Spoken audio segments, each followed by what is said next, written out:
Montana Territory, 1876, a land where hope and hardship walked hand in hand across endless prairies, where a man's dreams could take root in fertile soil or wither beneath the merciless western sun. For Ethan Caldwell, the sprawling valley he'd claimed 5 years earlier represented both promise and profound loss, a future once bright with possibility, now dimmed by tragedy and solitude. The early autumn wind carried the scent of approaching winter as Ethan stood on his cabin porch, watching the last crimson streaks of sunset fade behind distant mountains. 3 seasons had passed since influenza had claimed his beloved wife Margaret, leaving him alone to work their homestead and raise their young son, William. The same illness had swept through neighboring farms, taking a dozen souls before burning itself out, leaving the small community forever changed. At 32, Ethan had grown leaner, his face weathered beyond his years, eyes bearing the hollow look of a man who'd learned that life offered no guarantees. His once pristine cabin had gradually fallen into disrepair. Small things at first, then larger problems as he struggled to manage both farming and parenting without his wife's steadying presence. The nearest town, Millbrook, lay 20 miles. East, close enough for occasional supplies but too distant for regular social calls. Isolation had become Ethan's unwelcome companion, broken only by his son's chatter and infrequent visits from neighboring homesteaders. Before we jump back in, tell us where you're tuning in from. And if this story touches you, make sure you're subscribed, because tomorrow I've saved something extra special for you. Dawn broke cold and grey across Whispering Pines Valley, a slice of Montana wilderness that Ethan Caldwell had wrestled into submission 1 acre at a time. He woke before first light, as was his custom, bones aching from yesterday's labor of repairing fence lines damaged in a recent storm. Sleep had become a luxury he could ill afford, with winter approaching and preparations woefully behind schedule. At 6 years old, William still slumbered in his small bed across the cabin, fair, hair tousled against the pillow, his mother's delicate features unmistakable in his peaceful face. Ethan moved quietly, stoking the dying embers in the cast-iron stove before pulling on his worn leather boots. The familiar routine carried him through each day: tend the animals, work the land, care for William, repeat until exhaustion claimed him. Some days he could almost forget the crushing weight of loneliness. "Pa," William's drowsy voice called from beneath a patchwork quilt Margaret had sewn during her pregnancy. "Is it morning already?" "Just barely, son," Ethan replied, pouring coffee grounds into a dented pot. "You sleep a while longer. I'll call when breakfast is ready." The boy nodded and burrowed deeper under the covers, a small mercy Ethan was grateful for. Time alone with his thoughts had become precious, moments to remember Margaret's laugh, to plan the day's work, to wrestle with decisions that once would have been shared with a partner. Last week's letter from his sister Rebecca in Boston still lay open on the rough-hewn table, its contents troubling his mind like a stone in his boot. "Dearest brother, I write with growing concern for you and young William. 3 seasons of mourning is honorable, but life must continue. Consider what I've proposed about the mail-order bride services. Several reputable agencies in the East arrange matches for situations precisely like yours. A woman seeking new beginnings, a man needing partnership, a child requiring motherly care. Think on it, Ethan. Margaret would not wish you to wither alone in that wilderness." Rebecca's suggestion had initially sparked indignation. The idea of replacing Margaret with some unknown woman felt like betrayal. Yet as autumn deepened and the workload mounted, practical considerations began to overshadow sentiment. William needed more than a grieving father could provide alone. The homestead required attention that one pair of hands couldn't possibly manage. Ethan tucked the letter into his shirt pocket as he stepped outside into the biting morning air. Frost coated the fence posts and glittered across the hayfield. Stubble, Nearby, his 3 milk cows lowed softly from their pen, breath visible in the chill. The barn door stood slightly ajar, unusual, as he distinctly remembered latching it the previous evening. Wariness prickled along his spine.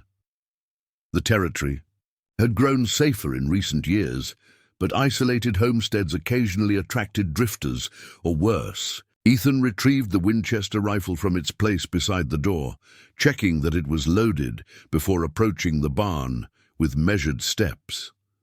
A soft sound emanated from inside, not the familiar shuffling of livestock, but something more deliberate, human. He tightened his grip on the rifle and eased the door further open with his boot, wincing at the creak of worn hinges.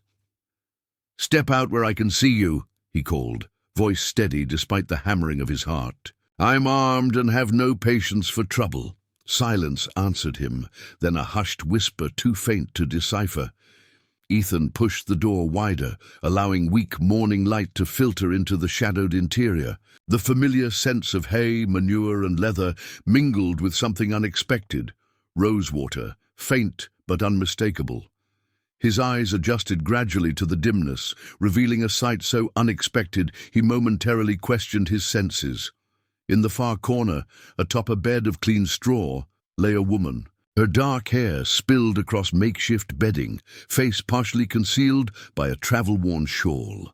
Beside her, curled together for warmth, slept 2 small children. Girls, from the look of their matching dresses, no more than 4 years old. Ethan lowered his rifle slightly, bewilderment replacing caution. The woman stirred, perhaps sensing his presence, and sat upright with startling quickness. Her eyes, vivid blue even in the barn's dim light, fixed on him with a mixture of fear and defiance. "Mr. Caldwell?" she asked, her voice carrying a slight Eastern accent. Ethan's confusion deepened. "Who's asking?" The woman rose to her feet in a fluid motion, positioning herself protectively before the still sleeping children. She stood remarkably straight, despite evident exhaustion, chin lifted with dignity that defied her disheveled appearance. "Eleanor." "Hayes," she replied, smoothing her rumpled skirts with one hand. "I believe your sister Rebecca arranged for my passage west." Her gaze flicked to the rifle, then back to his face. "Though perhaps she neglected to inform you of my arrival." Understanding crashed over Ethan like ice water. Rebecca hadn't merely suggested a mail-order bride. She'd taken matters into her own hands, inviting this stranger to his homestead without his knowledge or consent. "My sister has overstepped," he said flatly, finally lowering the rifle completely. "I never agreed to any arrangement." A flash of something, disappointment, resignation, perhaps both, crossed Eleanor's features before. She masked it behind careful composure. "I see," she said simply. "Then I apologize for the intrusion. We arrived after dark and found no one awake. I thought it best not to disturb the household." For the first time, Ethan noticed the small traveling trunk pushed against the barn wall, its brass fittings tarnished, but still elegant. A lady's valise rested atop it alongside a smaller case, the belongings of someone who had traveled far with no intention of returning. "You walked from town with 2 small children." He couldn't keep the disbelief from his voice. "Millbrook was a full day's journey on foot. We rode the mail wagon as far as the valley entrance," Eleanor explained, glancing toward her daughters. "The driver couldn't bring us further with nightfall approaching. He pointed out your homestead, and we managed the rest on foot." One of the girls stirred then, rubbing small fists against sleepy eyes before noticing the stranger in the doorway. She shrank back against her sister, whispering urgently until the second child awakened as well. 2 identical faces peered at Ethan with solemn, wary expressions. "These are my daughters," Eleanor said softly. "Lucy and Emma." Her hand stroked one child's hair in a soothing gesture. "We won't impose upon you, Mr. Caldwell. Once they've rested, we'll return to town and make other arrangements." The absurdity of the situation struck Ethan fully. a respectable woman with twin daughters sleeping in his barn like vagrants after, traveling across the country at his sister's invitation, only to be greeted with a rifle and rejection. What had Rebecca been thinking?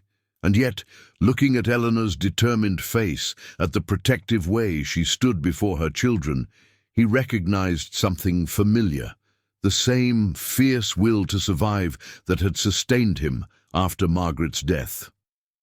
"You can't walk back to town," he found himself saying. "It's too far, especially with little ones." He ran a hand through his hair, momentarily at a loss. "Come up to the house, at least have something hot to eat while we figure this out." Surprise registered briefly in Eleanor's expression before she nodded. "Thank you. That's most kind." As she gathered her daughters and whispered reassurances, Ethan noticed details previously overlooked, the quality of her travel dress, worn but well made.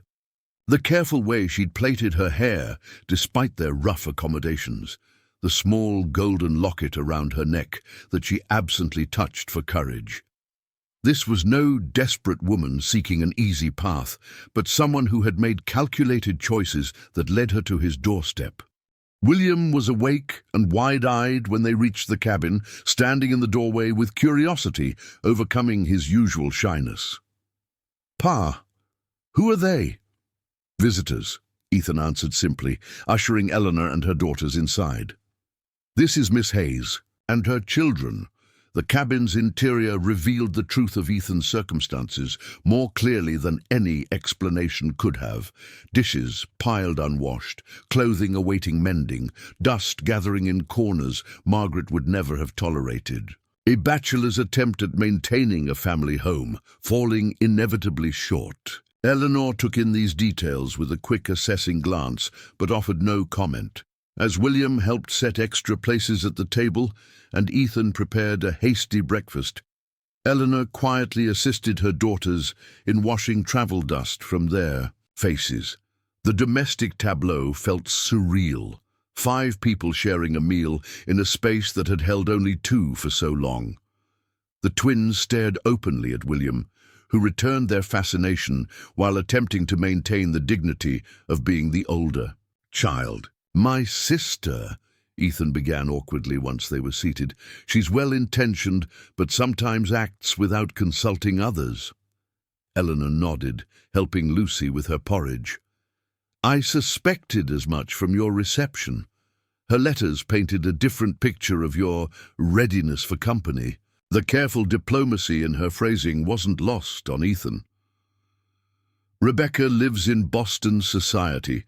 She doesn't understand the realities of territorial life." "Perhaps not," Eleanor agreed, meeting his gaze directly. "But she understands loneliness and necessity, as do I. Preparing and narrating this story took us a lot of time, so if you are enjoying it, subscribe to our channel. It means a lot to us." Now back to the story. The awkward breakfast concluded with no clear resolution. Eleanor helped clean the dishes, her efficiency making the task seem simple, while her daughters cautiously explored the cabin's main room under William's enthusiastic guidance. Ethan watched this domestic transformation with conflicted emotions, acutely aware of how naturally this strange woman moved through spaces Margaret had once occupied. "I should tend to the livestock," he finally announced, needing escape from the cabin's suddenly crowded atmosphere. "William, show the girls your wooden animals while I'm out." Eleanor dried her hands on a frayed towel. "Mr. Caldwell, I understand your discomfort. If you could direct us toward town once you've finished your chores, we won't trouble you further." Her pragmatic tone stirred an unexpected guilt. The morning had advanced, clouds gathering on the western horizon promising the season's first substantial snowfall. Sending a woman and 2 small children toward Millbrook under such conditions would be irresponsible at best, dangerous at worst. "The weather's turning," he said, gesturing toward the window. "Traveling today would be unwise." "Tomorrow, then," Eleanor conceded, though her expression suggested she recognized the same meteorological warning signs he did. tomorrow might be no better. Ethan nodded, retreating to the familiar sanctuary of work. The cold air cleared his thoughts as he moved through routines honed by years of practice, feeding livestock, mending a broken stall door, checking the chicken coop for eggs. Physical labor had been his salvation after Margaret's death. Exhaustion, the only reliable path to sleep. Halfway through splitting firewood, he paused at the sound of the cabin door opening. Eleanor emerged with a determined stride, her dark hair now neatly braided and pinned, wearing a simple work apron over her travel dress. "The children are playing contentedly," she explained, approaching the woodpile. "I thought I might assist you. There's clearly much to be done before winter proper arrives." Ethan straightened, wiping sweat from his brow despite the chill. "This isn't necessary, Miss Hayes. Please, call me Eleanor," she replied, bending to gather split logs into a neat stack. "And necessity is relative, Mr. Caldwell.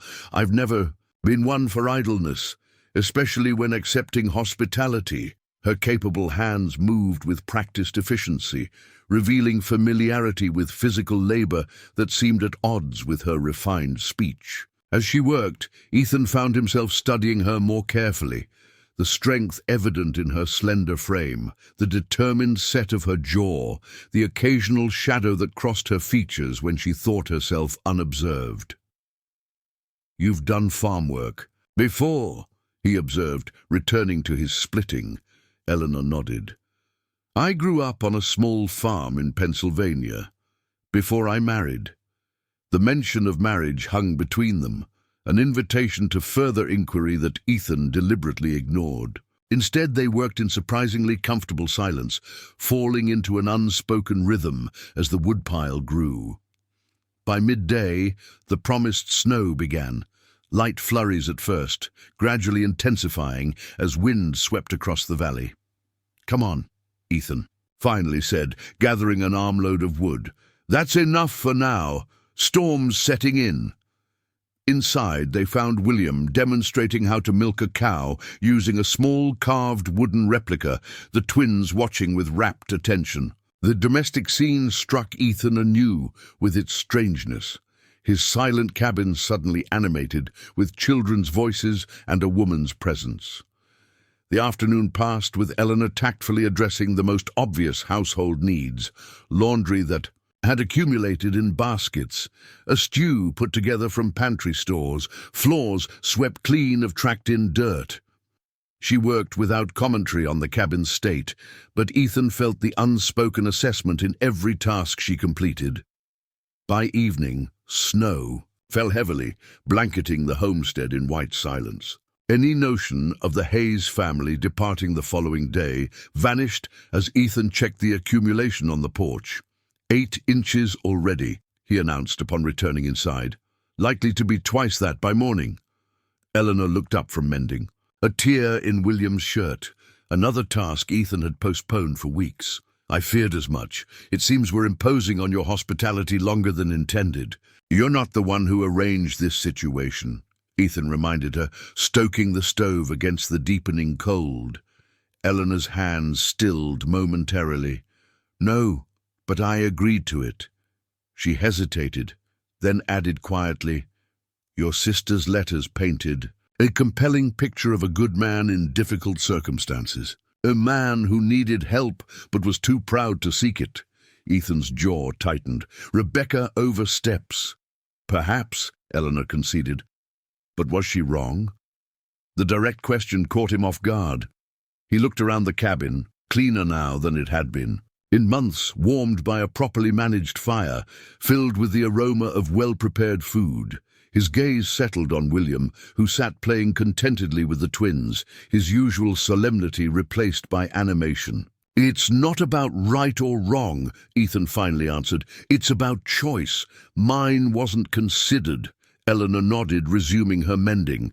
"A fair grievance, though I wonder if you would have chosen differently had circumstances forced your hand." She glanced toward the window where snow continued to fall. As they seemed determined to do now, the sleeping arrangements presented the next challenge. The cabin held only 2 proper beds, Ethan's and William's. William can share with me, Ethan decided. You and your daughters take his bed. Eleanor shook her head. The girls and I can make a comfortable pallet near the stove. We've managed with less on our journey west.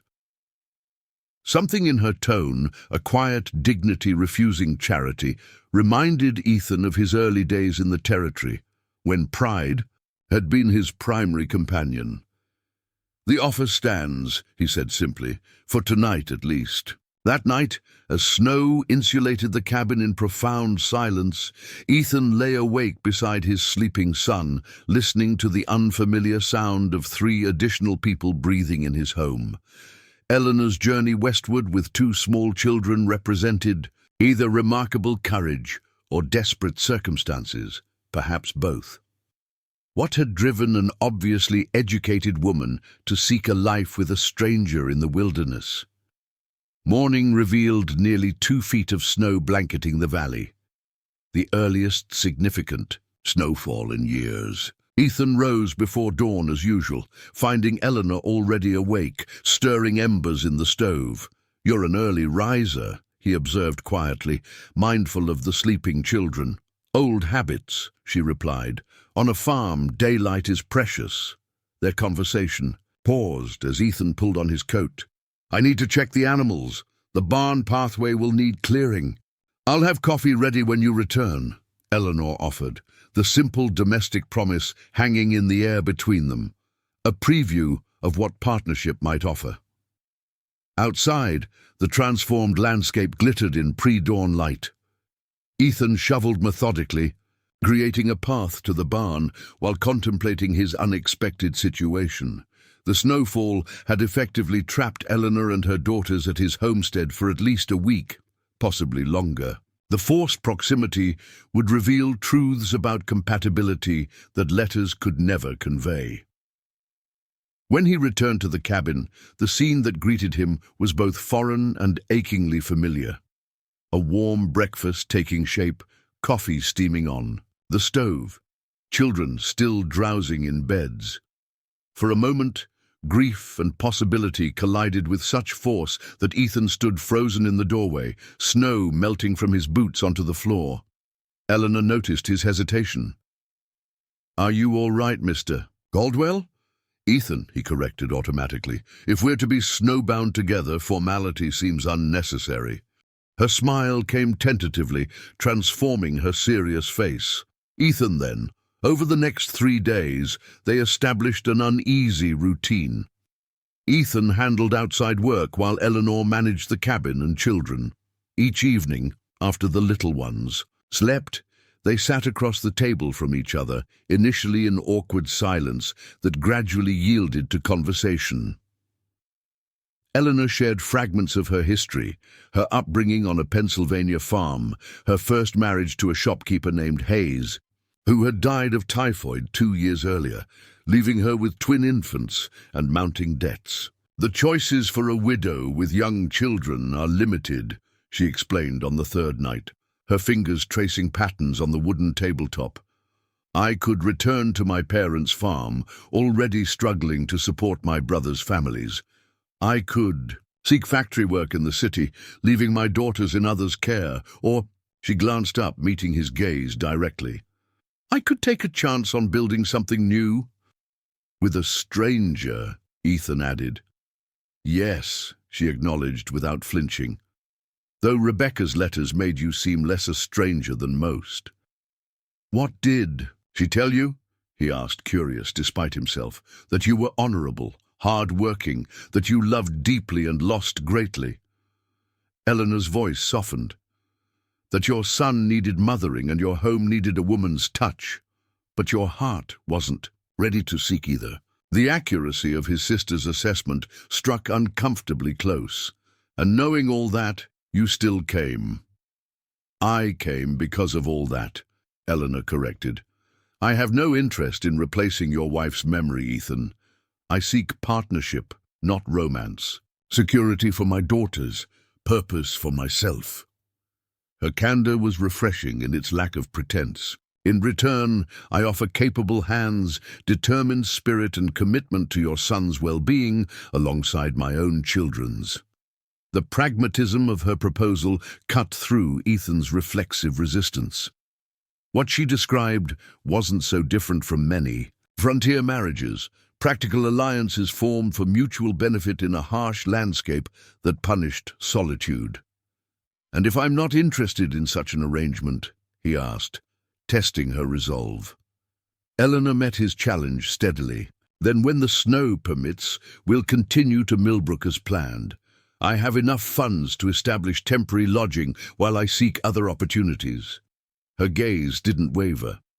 "But I think you recognize the sense in what I propose, even if you're not yet ready to acknowledge it." That night, as wind whipped snow against the cabin walls, Ethan confronted the truth in Eleanor's assessment. The harsh Montana winter would strain his resources even without additional mouths to feed. Yet having experienced the efficiency of shed labor these past days, he recognized how much more manageable the season might be with a partner. William's improved spirits were undeniable. The boy laughed more frequently in Eleanor's presence than he had in months. What held him back wasn't practical consideration, but emotional resistance.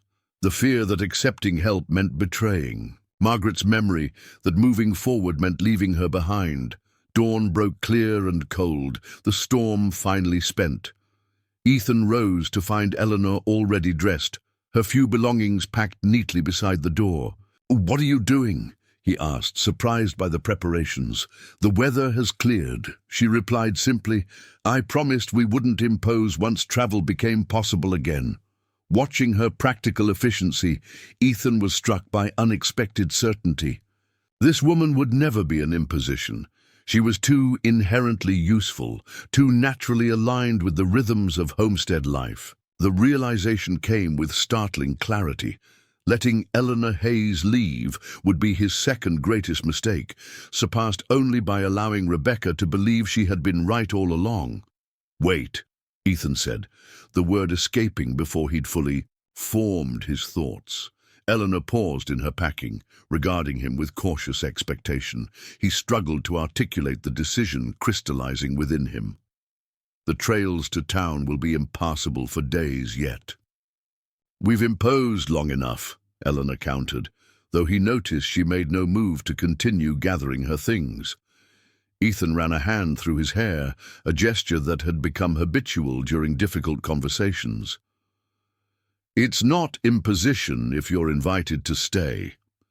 Hope flickered briefly across Eleanor's face before she mastered it. "Are you certain? I wouldn't want charity, Ethan." "It's not charity I'm offering," he replied, the words coming easier now. "Your proposal makes sense. This homestead needs the attention of more than one pair of hands, and William," he glanced toward his still sleeping son, "William deserves better than I've managed alone." Eleanor studied him carefully. "And you? What do you deserve?" The question caught him off guard. What did he deserve? After Margaret's death, he'd stopped considering his own needs entirely, focusing solely on survival and William's well-being. "Fair partnership," he finally answered, "one built on mutual respect and shared purpose." Eleanor nodded slowly. "I believe I can offer that." She extended her hand in a surprisingly businesslike gesture. "Should we consider this a trial arrangement? Perhaps until spring planting. That would give us both time to determine if the situation suits." Her practical approach stripped away any romantic notions the situation might have inspired, replacing them with clear-eyed pragmatism that Ethan found oddly comforting. "Agreed," he said, taking her hand briefly. "Until spring." The twins chose that moment to awaken, their identical faces peeking over the edge of William's bed with sleepy curiosity. "Mama?" one called. "Lucy," Ethan thought, though he still struggled to distinguish between them. "Are we leaving today?" Eleanor turned toward her daughters. "No, my loves. It seems we'll be staying with Mr. Caldwell and William for a while longer." The news was greeted with obvious delight from both girls, who had quickly formed an attachment to William and his collection of carved animals. Their easy acceptance contrasted sharply with the complicated emotions swirling beneath the adult's carefully measured agreement. "I should inform William," Ethan said, moving toward his son's bedside. The boy stirred at his father's approach, blinking away sleep. "Pa? Is breakfast ready?" "Soon," Ethan promised, sitting on the edge of the bed. "William, I wanted to tell you that Miss Hayes and the girls will be staying with us for a while, at least until spring." William's face brightened immediately. "Really? Lucy and Emma too?" "Yes, all of them," Ethan confirmed, surprised by his son's enthusiasm. He'd worried. The boy might feel territorial about sharing his home and father. "Good," William said decisively. "Miss Hayes makes better biscuits than you do, Pa." A startled laugh escaped Ethan, the first genuine amusement he'd felt in longer than he cared to remember. "That she does, son." With the decision made, the day unfolded with new purpose. Eleanor and Ethan tackled long-neglected tasks around the homestead with shared efficiency. By sundown, they'd cleared additional pathways through the snow, reorganized the pantry to accommodate their expanded household, and improved the sleeping arrangements by moving furniture to create a proper space for Eleanor and her daughters. That evening, as the children played together before bedtime, an unexpected visitor arrived. The sound of approaching horses drew Ethan to the window. "It's Mason Fletcher," he announced, recognizing his nearest neighbor despite the gathering dusk. "Probably checking how we weathered the storm." Eleanor smoothed her apron nervously. "Should I take the children to the other room?" "Why would you?" Ethan asked, puzzled by her sudden anxiety. She hesitated. "Our arrangement is unconventional. I wouldn't want to cause difficulties for you with your neighbors." Understanding dawned. Eleanor was concerned about her reputation and his, should they be discovered living under one roof without formal ties. The frontier was more forgiving of practical arrangements than Eastern society, but certain proprieties were still observed when possible. "Mason Fletcher is a good man who minds his own business," Ethan assured her. "But you're right that others might gossip." He considered the situation. "We'll simply say you're my sister-in-law, come to help after Margaret's passing. That should satisfy curiosity until we've settled our permanent arrangement." Eleanor nodded gratefully as Ethan went to greet his visitor. Mason Fletcher was a grizzled rancher in his 50s who had established one of the first homesteads in the valley a decade earlier. His weathered face broke into a grin beneath his snow-dusted hat as Ethan opened the door. "Caldwell, survived the blizzard, I see," Mason called cheerfully, stomping snow from his boots on the porch. "Thought I'd check on you and the boy before heading back." His eyes widened as he glimpsed movement behind Ethan. "Didn't realize you had company." "Come in out of the cold," Ethan invited, stepping aside. "There's coffee on if you'd like some." Mason entered, removing his hat as propriety demanded in the presence of a lady. His curious gaze took in the transformed cabin, tidier than it had been in months, warmed by the smell of fresh bread, animated by the presence of children. "Mason, this is Eleanor Hayes," Ethan said, opting for honesty over the fabricated relationship he'd just proposed. Something in Mason's direct manner made deception seem both unnecessary and unworthy. She and her daughters arrived just before the storm. "Eleanor," Mason acknowledged with a respectful nod. "Quite a time to be traveling." "It wasn't entirely planned this way," she admitted with a small smile. "Would you care for that coffee? Perhaps something to eat?" "Don't mind if I do." Mason accepted, settling his substantial frame at the table. "Storm dropped nearly 3 feet up at my place, lost 2 calves despite our best efforts." While Eleanor prepared a plate of food, Ethan explained the situation in carefully measured terms. "Eleanor came at my sister's arrangement," he said, "to help with the homestead and William."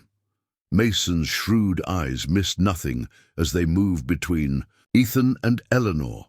"Rebecca always did have more sense than you," he observed bluntly. Been saying for months you needed help, especially with the boy."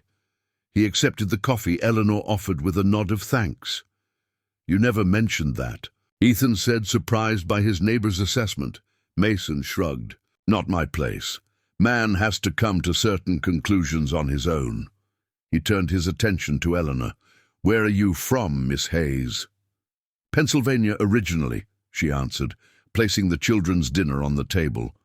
"Most recently Ohio, after my husband passed." "Sorry to hear it," Mason said, genuine sympathy in his gruff voice. "Frontier's hard on women, but those who adapt often thrive." He studied her capable movements around the cabin. "You seem the adapting kind." Eleanor smiled at the plain-spoken compliment. "I hope to be." The conversation flowed surprisingly easily. As they shared the meal, Mason offered practical advice about surviving Montana winters, his experience a valuable resource for Eleanor's adjustment to territorial life. Ethan observed their exchange with growing appreciation for Eleanor's ability to extract useful information without revealing her own uncertainties. When Mason finally rose to leave, he pulled Ethan aside on the porch. "You planning to make this arrangement official?" he asked directly, nodding toward the cabin where Eleanor could be heard settling the children. "We've agreed to a trial period until spring," Ethan explained, somewhat defensively. Mason snorted. "Trial period, city notion." He clapped Ethan on the shoulder. "Listen, boy, I've watched you struggling these past seasons. Too proud to admit you were drowning in grief and work. That woman in there has good sense written all over her, and those little girls would bring life back to any home." His expression softened. "Margaret wouldn't begrudge you finding your way forward." The mention of his late wife from someone who had known her well struck Ethan deeply. "It feels disloyal," he admitted quietly. "Loyalty to the dead shouldn't come at the expense of the living," Mason countered. "Especially not William's welfare. Or your own." He adjusted his hat, preparing to depart. "Just some thoughts from an old man who's seen more winters than you have." As Mason mounted his horse, he called back, "Preacher Jenkins makes his circuit through the valley every second month. Due next week, weather permitting. Might be worth considering." The implication was clear, and Ethan found himself without a ready response. He watched his neighbor disappear into the darkness, the suggestion hanging in the cold night air. When he returned inside, Eleanor was tucking the children into their beds. She handled the task with gentle efficiency, her voice soft as she reminded the twins to say their prayers. William, Ethan noticed, had been included in this nighttime ritual, his small hands folded in imitation of the girls. Later, after the children slept, Eleanor addressed what she must have overheard. "Your neighbor is very direct. Mason says what he thinks," Ethan agreed, stoking the stove for the night. "Always has. He suggested making our arrangement permanent, immediately." Her tone was careful, testing his reaction rather than pressing for commitment. He did. Eleanor set aside her mending, giving him her full attention. "And what do you think of that advice?" Ethan considered the question honestly. "I think it's practical but hasty. We barely know each other." "True," she acknowledged, "though frontier marriages have been built on less acquaintance than we already have." "Also true," he conceded, "but I'm not asking you to settle for frontier expediency, Eleanor. You deserve better consideration than that." Something in her expression shifted. Surprise, perhaps, at being offered the luxury of time when their circumstances suggested urgency. "That's thoughtful of you, Ethan." "Mason was right about one thing," he continued. "You've brought life back to this home in just a few days. William is happier than I've seen him in months." He hesitated, then added, "And I find myself remembering what it's like to have conversation at the end of the day, to share the weight of decisions." Eleanor smiled softly. "Those are not small things." "No," he agreed. "They're not. In the days." that followed, Mason Fletcher's visit proved unexpectedly significant. The older rancher became a frequent presence at the Caldwell homestead, often arriving with practical gifts: a repaired harness Ethan had mentioned needing, preserved vegetables from his root cellar, a small sled he'd crafted for the children. More valuable than these material offerings was the knowledge Mason shared.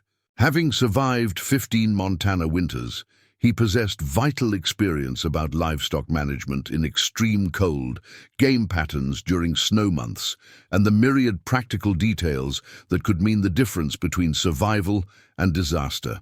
For Eleanor, Mason became an unexpected mentor, patiently explaining territorial challenges she couldn't have anticipated. He taught her to identify dangerous weather patterns, to recognize the warning signs of mountain lions approaching the homestead, to preserve meat when fresh game was plentiful. "Woman alone should know how to handle a rifle," he declared one afternoon, producing an old but well-maintained Spencer carbine from his saddlebag. "This was my Abigail's before the fever took her. Rather see it in capable hands than gathering dust." Eleanor accepted the weapon with appropriate gravity. "I've never fired a gun before." "Time to learn," Mason stated practically. "Can't always count on a man being around when trouble comes calling." Under Mason's gruff tutelage, Eleanor proved a quick study. Her natural steadiness and attention to detail served her well as she mastered the basics of loading, aiming, and maintenance. By the second lesson, she could consistently hit targets at 30 yards. Not expert marksmanship, but sufficient for homestead defense. Watching this unexpected partnership develop, Ethan recognized what Eleanor had found in Mason. Not just a teacher, but an ally who validated her place in their frontier community. The older man treated her with the same gruff respect he offered any capable settler, without condescension or undue familiarity. More surprisingly, Mason slowly drew Ethan out of the emotional isolation he'd maintained since Margaret's death. During hunting expeditions or repair projects, the older man would casually reference his own experiences with loss, offering perspective without sentimentality. "Took me 3 years after Abigail passed before I could speak her name without my throat closing up," Mason confided while they mended fencing one bitter afternoon. "5th year, I realized I'd started remembering the good days more than her suffering at the end. That's when I knew I was healing, not just surviving." These straightforward acknowledgments of grief's progression gave Ethan permission to recognize his own journey and to accept that moving forward with Eleanor didn't require abandoning Margaret's memory. One evening, as the 3 adults sat around the table after the children had gone to sleep, Mason raised his coffee cup in a simple toast. "To new beginnings," he said, his weathered face softening as he looked between Ethan and Eleanor. "And to those who show us the way forward when our own vision fails." The quiet moment crystallized what was becoming increasingly clear. Mason Fletcher had become more than a neighbor or mentor. He had become the catalyst for transformation, the guide who helped 2 wounded people recognize the possibility of rebuilding what had been broken in their lives. December transformed the valley into a pristine wilderness of white-capped pines and frozen streams. Daily routines at the Caldwell homestead evolved to accommodate both the harsh weather and the new household arrangement. Mornings began before dawn, with Ethan and Eleanor moving through complementary responsibilities.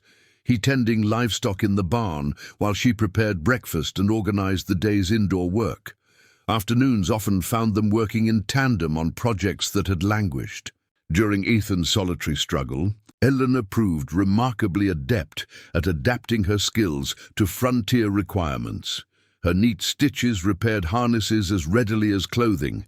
Her practical intelligence quickly grasped the principles of food preservation and resource management, essential to wilderness survival.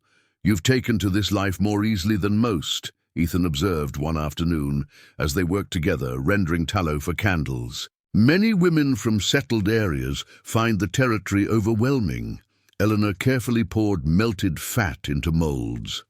"Necessity is an excellent teacher," she replied, "and I've always believed that any skill worth learning is worth mastering properly." This commitment to mastery revealed itself in everything Eleanor undertook. When Mason brought her a bundle of rabbit skins, explaining they could be made into warm mittens for the children, she requested detailed instructions rather than accepting his offer to have his housekeeper complete the task. "I won't learn if others do for me what I should learn to do myself," she insisted. Mason approved of this attitude. "Territory respects those who pull their own weight," he told Ethan during a hunting expedition. "Your Eleanor understands that better than most newcomers." Ethan noted the possessive "your Eleanor," but didn't correct his neighbor. The description felt increasingly accurate as December advanced toward Christmas. Though they maintained separate sleeping arrangements and careful propriety, a sense of partnership had developed that went beyond their practical agreement. The children's integration progressed even more smoothly. William had adopted a protective stance toward the younger twins, proudly showing them how to collect eggs without disturbing the hens and teaching them simple chores appropriate to their age. Lucy and Emma flourished under his guidance, their identical faces alight with the adventure of homestead life. "They've never had this much freedom," Eleanor commented, watching through the window as William led the girls in building a snow fort. "Our life in Ohio was confined." Something in her tone prompted Ethan to look up from the harness he was repairing. "Confined how?" Eleanor hesitated, her hands stilling on the shirt she was mending. "After James, my husband, died, his family made certain expectations clear. The girls and I were to live quietly, appropriately under their supervision." A shadow crossed her face. "Their generosity came with conditions that grew increasingly difficult to fulfill." "What kind of conditions?" Ethan asked, sensing important. "Context for her westward journey. The sort that diminish a person by increments," she answered carefully. "James's brother managed our small inheritance, allocating funds as he deemed appropriate. His wife monitored our social interactions, ensuring we brought no disrepute to the family name." Her voice took on an edge Ethan hadn't heard before. "When they began suggesting the girls should be raised primarily by their aunt to ensure proper upbringing, I realized we needed to forge our own path." The understated account revealed more about Eleanor's character than any direct declaration could have. She had not come west merely seeking security, but independence, the freedom to raise her daughters according to her own values without suffocating oversight. "You've traded one form of confinement for another," Ethan observed. "Wilderness has its own restrictions." "Yes," Eleanor agreed, her expression clearing. "But these limitations are imposed by nature and circumstance, not by those who claim authority over my choices while questioning my competence." She resumed her mending with precise stitches. "I find that distinction meaningful." This revelation deepened Ethan's respect for Eleanor's determination. She had chosen the unknown perils of frontier life over the familiar constraints of dependent widowhood, a decision that required significant courage. As Christmas approached, the homestead reflected Eleanor's resourcefulness. With supplies limited by winter isolation, she created decorations from available materials. Pine boughs arranged with red berries, candles placed in hollow snow mounds that cast magical patterns on the cabin walls, simple gifts crafted from fabric scraps and wood. William grew increasingly excited as the holiday neared, sharing beloved traditions with the twins, while Eleanor incorporated these customs into her preparations. Ethan observed these developments with mingled emotion, gratitude for the renewed joy in his son's life, lingering grief for Margaret's absence during a season she had treasured, and growing appreciation for Eleanor's ability to honor established family customs while gently introducing her own. The day before Christmas, a rare break in the winter weather pattern allowed Mason to make the journey from his ranch. He arrived bearing unexpected treasures: oranges from a supply wagon that had reached Millbrook, peppermint sticks for the children, and a letter from Ethan's sister, Rebecca. "Mail's been stuck in town for weeks," Mason explained, handing over the envelope. "Thought you might want this before Christmas." While Eleanor distracted the children with the exotic treat of fresh oranges, Ethan opened his sister's letter. Rebecca's elegant script filled several pages with family news, inquiries about William's well-being, and finally, a direct question about Eleanor Hayes. "I've received no word regarding the arrangement I facilitated," Rebecca wrote. "I pray this silence doesn't indicate disaster. Eleanor Hayes seemed eminently suitable when we corresponded, practical, intelligent, and motivated by proper considerations rather than romantic nonsense. I remain convinced you need such partnership, though you're too stubborn to arrange it yourself. Please advise of the situation at your earliest convenience." Ethan couldn't suppress a wry smile at his sister's forthright assessment. Rebecca had always combined genuine concern with breathtaking presumption, a combination that alternately infuriated and endeared her to him. "Good news from Boston?" Eleanor asked, noticing his expression. "My sister inquiring about the arrangement she facilitated," Ethan replied dryly. "Apparently, your letters impressed her with your practicality and lack of romantic nonsense." A blush colored Eleanor's cheeks. "We corresponded extensively before I made my decision. Your sister was quite thorough in her assessment of the situation here." "I'm sure she was," Ethan said. "Rebecca never does anything by half measures." "She cares for you and William," Eleanor observed. "That was evident in every letter." Ethan nodded, acknowledging this truth. "Yes, though her methods leave something to be desired." "The results might yet prove satisfactory," Eleanor suggested, a tentative question in her tone. Their eyes met across the room, the children's excited chatter fading momentarily into background. "They might indeed," Ethan agreed quietly. Mason cleared his throat, breaking the moment with deliberate timing. "Nearly forgot," he announced. "Preacher Jenkins arrived in Millbrook yesterday. Weather holding, he'll make his valley circuit starting tomorrow. Should reach your place by afternoon." The news carried significant implication, given their previous conversation about formalizing their arrangement. Ethan watched Eleanor carefully for her reaction, but her expression revealed only thoughtful consideration. That evening, after the children had placed their stockings by the fireplace with solemn ceremony and fallen asleep in anticipation of Christmas morning, Ethan and Eleanor sat before the fire. Mason had departed hours earlier, leaving them to consider the preacher's impending visit privately. "Jenkins comes through only every few months," Ethan explained, breaking the comfortable silence. "Especially in winter." Eleanor nodded, understanding the unspoken question. "It would be the practical choice," she said, her voice steady despite the enormity of what they were discussing. "If we've decided to continue this arrangement beyond spring, have we?" Ethan asked directly. Eleanor met his gaze with characteristic forthrightness. "I believe it's working well for the children, for the homestead." She hesitated. "For us, in terms of shared purpose." "It is," Ethan agreed. "But marriage is more than practical partnership. At least it should be." "What would it be for you?" Eleanor asked, her question gentle but direct. "What would you want beyond practicality?" The question demanded honest reflection. Ethan stared into the flames, organizing thoughts he'd been avoiding for weeks. "Respect," he finally said. "Mutual respect that deepens with time. Friendship that makes difficult days bearable. Trust that doesn't require constant reassurance." He glanced at her. "Not so different from what you proposed initially, perhaps, with more emphasis on companionship." "And affection?" Eleanor asked quietly. "In time," Ethan answered honestly.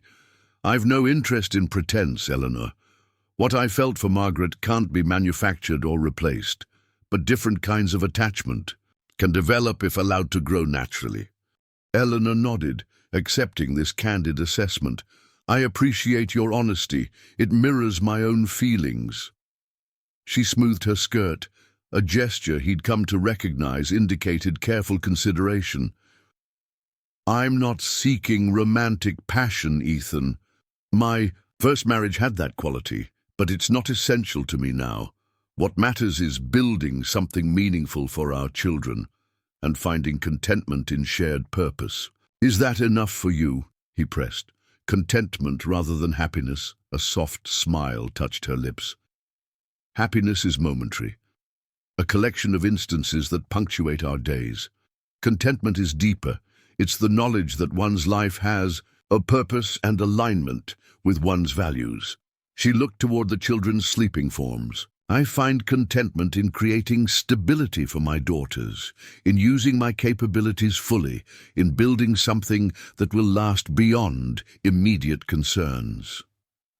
Her articulation of these principles resonated deeply with Ethan's own unspoken values. What Eleanor described wasn't the passionate romance of youthful fantasy, but something potentially more enduring, a partnership founded on mutual respect, common purpose, and shared responsibility. Then, he said carefully, if Preacher Jenkins arrives tomorrow, should we consider formalizing our arrangement? Eleanor held his gaze steadily. If you're certain, yes. The practical benefits are clear for all concerned. She hesitated. Though I wouldn't want you to feel rushed by circumstance. 4 weeks isn't long, Ethan acknowledged, but frontier conditions often accelerate decisions that might take months or years in more settled areas. He studied her face in the firelight. This woman who had transformed his home and routines in such a short time. I believe we could build something worthwhile together, Eleanor. Something that serves our children well and gives us both purpose. As do I, she said simply. Then we'll speak with Jenkins tomorrow, Ethan decided. A Christmas wedding if he's amenable. Eleanor nodded, practical even in this momentous decision. I'll prepare the children in the morning. They should understand what's happening, even if they can't fully comprehend its significance. As they prepared for sleep that night, Eleanor in William's bed with her daughters, Ethan in his own with William, the decision settled between them like the quiet snow falling outside. Not a culmination of passionate courtship, but the beginning of a carefully constructed alliance between two people who recognized in each other the qualities needed for frontier survival and family rebuilding. Neither could have anticipated how this measured decision, reached through practical assessment rather than emotional impulse, would be tested in the coming months, or how the alliance formed on Christmas Eve would face challenges that would transform their careful partnership into something far more profound than either had imagined possible. Christmas Day dawned clear and bright, the morning sun transforming snow-covered fields into a dazzling landscape of pristine white. The children woke early, their excitement palpable as they discovered the simple gifts Eleanor had prepared: carved wooden animals for the twins, a hand-sewn leather pouch for William, candies and oranges divided among all three. Ethan contributed his own offerings, a small rocking chair he'd secretly crafted for the girls to share, and for William his grandfather's pocket watch, carefully preserved until the boy was old enough to appreciate its significance. This was your mother's father's watch, Ethan explained as William examined the silver timepiece with reverent fingers. He carried it across the Appalachians when that journey was as challenging as our move to Montana was. The morning unfolded in an atmosphere of quiet celebration, the modest gifts made special by the thought behind them. Eleanor prepared a Christmas breakfast more elaborate than their usual fare, using precious stores of sugar and the last of her hoarded cinnamon to create a feast that delighted the children. As promised, she took a moment to explain the impending change in their household status. Mr. Caldwell and I have decided to join our families properly, she told the children as they sat together at the table. When Preacher Jenkins arrives today, we'll be married. The twins regarded this announcement with solemn interest. Will Mr. Caldwell be our papa then? Emma asked, looking between the adults with curious eyes. He'll be your stepfather, Eleanor clarified, and William will be your stepbrother. William's reaction combined curiosity with practical concern. Does this mean you'll stay forever? He asked Eleanor directly. You won't leave when the snow melts? That's right, she confirmed. We'll be a family together. The boy nodded, seemingly satisfied. Good. Lucy and Emma need help learning to collect eggs properly. They're still too rough with the hens. This pragmatic acceptance from the children contrasted with the complexity of emotions the adults navigated. Throughout the morning, Ethan found himself watching Eleanor with new awareness. This woman would be his wife by day's end, not through the gradual courtship he'd experienced with Margaret, but through deliberate choice based on compatibility and mutual need.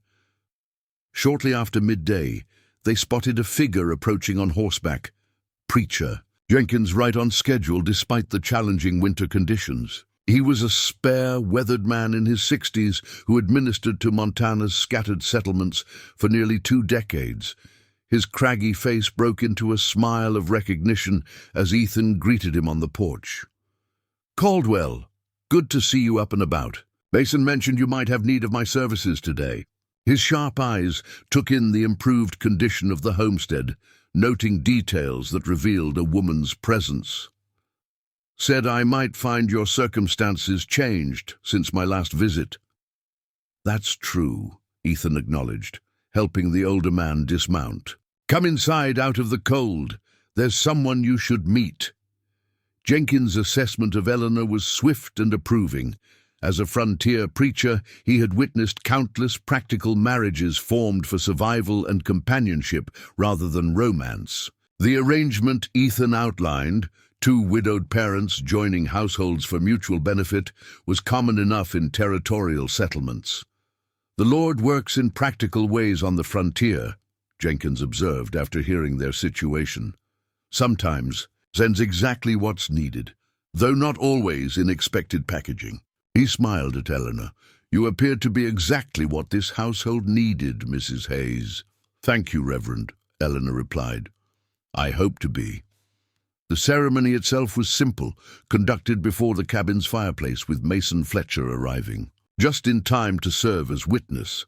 The children watched with varying degrees of comprehension as Jenkins led Ethan and Eleanor through traditional vows, modified slightly to acknowledge their practical partnership and existing family obligations. Do you, Ethan James Caldwell, take Eleanor Mary Hayes to be your lawfully wedded wife, to partner with in the establishment of this homestead and the raising of these children in hardship and prosperity for as long as you both shall live? I do, Ethan replied, his voice steady as he met Eleanor's gaze. Similar vows were exchanged from Eleanor, her clear I do filling the cabin with quiet certainty. When Jenkins pronounced them husband and wife, the moment was marked not with passionate embrace, but with a respectful hand clasp that symbolized their partnership. Mason's wedding gift, a jug of his prized apple cider and a smoked ham, formed the centerpiece of a celebratory meal.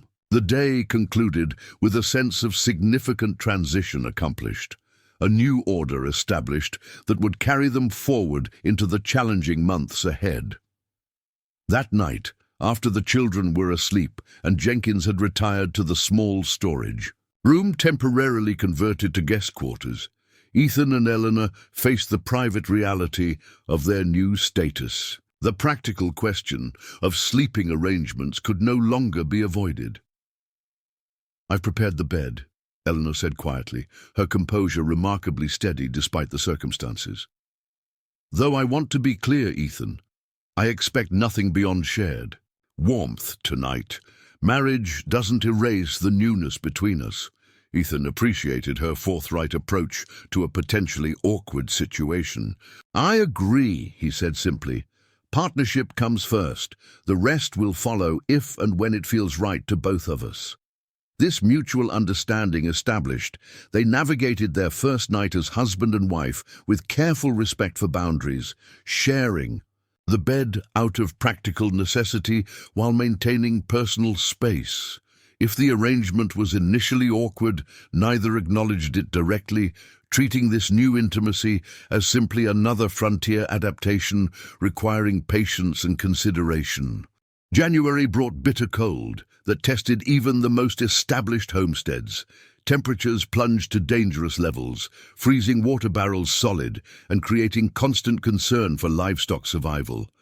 The newly formed Caldwell family developed systems for weathering these conditions, rotating responsibility for night checks on the barn, maintaining continuous fires in the cabin stove, creating insulating barriers around vulnerable areas of their home. It was during one such cold snap in mid-January that the first indication of trouble appeared. Mason arrived unexpectedly one afternoon, his expression grave beneath his frost-covered beard. "Got visitors in the valley," he announced without preamble as he warmed himself by the fire. Group of men asking questions at the settlements, claiming to be land surveyors from the railroad, but moving more like bounty hunters. Ethan frowned, accepting the coffee Eleanor quickly provided. "Railroad's not scheduled to survey this region until spring at earliest." "Exactly," Mason agreed. "And these fellows aren't carrying proper equipment for survey work. More interested in asking about newcomers to the area, particularly women traveling alone or with children." Eleanor's hands stilled in her mending. "What sort of questions?" "Detailed ones," Mason replied, watching her reaction carefully. "About appearances, origins, travel circumstances. One asked specifically about any widow with twin daughters who might have arrived in recent months." The color drained from Eleanor's face, though her voice remained steady. "I see." Mason's weathered features reflected concern. "Something you need to tell us, Eleanor? These men didn't strike me as the helpful sort." She set aside her work with deliberate calm, glancing toward the children playing in the corner before lowering her voice. "They would be from my late husband's family, most likely his brother Thomas Hayes and associates he's hired." Her hands twisted together briefly before she controlled the nervous gesture. "I should have anticipated this possibility. Why would they pursue you across half the country?" Ethan asked, instinctively moving closer to her side. Eleanor met his eyes directly. "Because of the inheritance. James left controlling interest in his mercantile business to me, in trust for the girls. His family contested the will, claiming I had unduly influenced him during his illness." Her expression hardened. "When their legal attempts failed, Thomas began suggesting I was mentally unfit to manage the girls' interests. He petitioned for guardianship." "So you left," Ethan concluded. "Understanding dawning.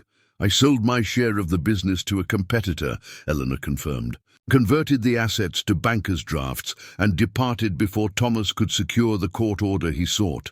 Legally, I've done nothing wrong. The business was mine to sell, and no guardianship had been established, but Thomas wouldn't see it." "That way," Mason whistled softly, "explains their determination. How much money are we talking about?" "Enough to establish a new mercantile operation in growing territory," Eleanor answered carefully. "Enough that Thomas wouldn't abandon the pursuit easily." This revelation cast her westward journey in entirely new light. Eleanor hadn't merely sought escape from restrictive in-laws. She had fled with significant capital that her brother-in-law considered family property, despite legal documentation to the contrary. "Where are these drafts now?" Ethan asked, practical concerns foremost. "The majority remains in a bank account established in Millbrook under my maiden name," Eleanor explained. "I completed that transaction before continuing to your homestead. A smaller portion is secured in my traveling trunk. I plan to use the funds to contribute to our partnership once we determined whether the arrangement would be permanent." Ethan absorbed this information, connecting it to Eleanor's consistent emphasis on equal partnership rather than dependence. She had secured her own financial position before committing to their arrangement, a prudent decision that reflected both intelligence and caution. "These men," Mason interjected, "they're staying at Jenkins Way Station about 12 miles east.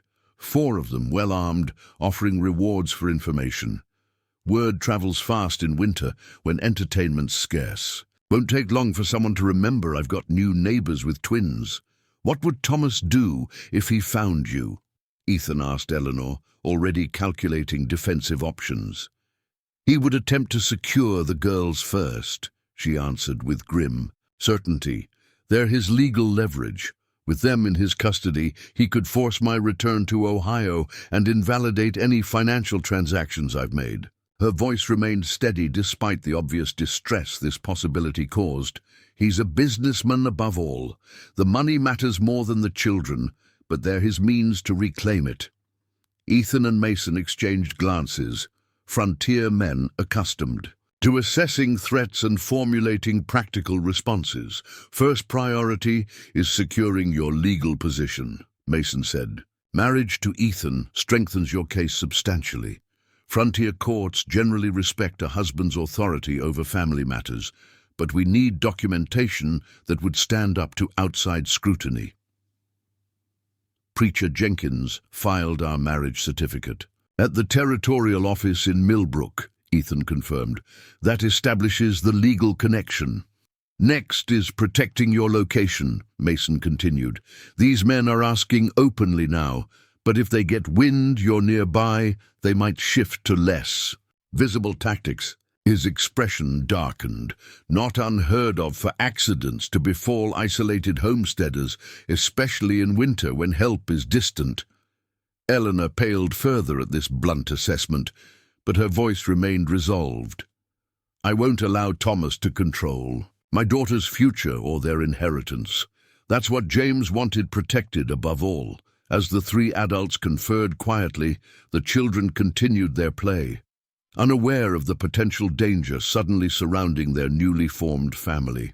Ethan watched them, William showing the twins how to build a stable from small wooden blocks, the girls following his instructions with serious concentration, and felt protective determination hardening within him.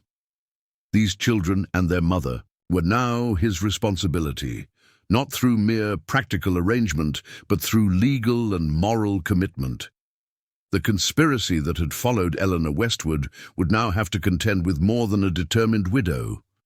It would face the combined resources of an established homesteader and his community, frontier people who protected their own against outside threats. "We need more information," Ethan decided.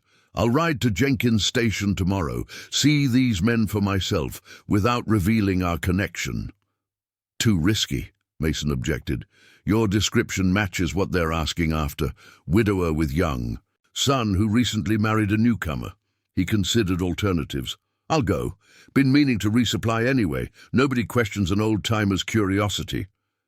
As they formed plans for gathering intelligence and securing the homestead against potential intrusion, Eleanor's composure finally showed signs of strain. Her hands trembled slightly as she poured more coffee. "I'm sorry," she said quietly. "I should have been completely forthcoming about these circumstances before our marriage. It wasn't fair to bring this danger to your doorstep." Ethan surprised himself by reaching for her hand, their first deliberate physical contact since the wedding ceremony. "You brought yourself and your daughters to my doorstep," he corrected. "Everything that followed has improved our circumstances immeasurably. Whatever comes with that is part of our partnership now." The simple declaration transformed something in their relationship, shifting their carefully maintained formality toward genuine alliance. The conspiracy pursuing Eleanor had inadvertently accelerated the development of authentic connection between them, unified now not merely by practical arrangement, but by common cause against external threat. Mason departed at first light, his horse equipped for the challenging journey to Jenkins Way Station. Before leaving, He helped Ethan devise defensive preparations for the homestead, subtle arrangements that wouldn't alarm the children while ensuring quick response to potential threats. "Keep that Spencer rifle of Eleanor's loaded and accessible," Mason advised as they checked sightlines from the cabin windows, "and have an evacuation plan ready, just in case. The root cellar has that tunnel old Sanders dug toward the creek bed. Might be worth clearing it properly." After Mason's departure, Ethan and Eleanor maintained surface normalcy for the children's benefit while undertaking preparations beneath this calm facade. Eleanor gathered essential documents and valuables into a small pack that could be grabbed quickly. Ethan expanded the hidden passage from their root cellar, widening the narrow tunnel Sanders, the homestead's previous owner, had apparently created as emergency escape route. "William," Ethan instructed his son quietly, while Eleanor occupied the twins with indoor games, "if I ever tell you to take the girls to the lower garden, I need you to bring them immediately to the root cellar. Remember how I showed you to lift the false floor in the corner?" The boy nodded solemnly, understanding from his father's tone that this was not one of their usual games, but something of grave importance. "Is someone bad coming, Pa?" Ethan considered how to answer truthfully without creating unnecessary fear. "Probably not, son, but frontier families must always be prepared. It's like keeping extra firewood before a storm. Mostly you won't need it, but you're grateful to have it when you do." Throughout the day, Eleanor maintained remarkable composure despite the strain evident in her eyes. While the children napped in the afternoon, she revealed more details about Thomas Hayes and his determination to control his niece's inheritance. "James built the mercantile business from nothing," she explained, her voice low as they worked together, reinforcing the cabin's window shutters. "His family contributed no capital, only criticism. When consumption weakened him, Thomas began pressuring for partnership rights, claiming blood entitled him to equal ownership. James refused." Eleanor nodded, her hands competently driving nails to secure the wooden brace. "He saw Thomas's true nature. His younger brother had squandered his own opportunities through gambling and speculation. James wouldn't entrust his legacy to such hands, especially with children to consider." She paused, checking her work. "When James realized his illness was terminal, he established the trust arrangement, with me as executor until the girls reach adulthood." "A significant responsibility," Ethan observed, passing her another nail. "One I take seriously," Eleanor agreed. "The funds aren't merely money. They represent James's hope for our daughter's future security and independence. Options beyond early marriage or dependence on male relatives." Her expression hardened.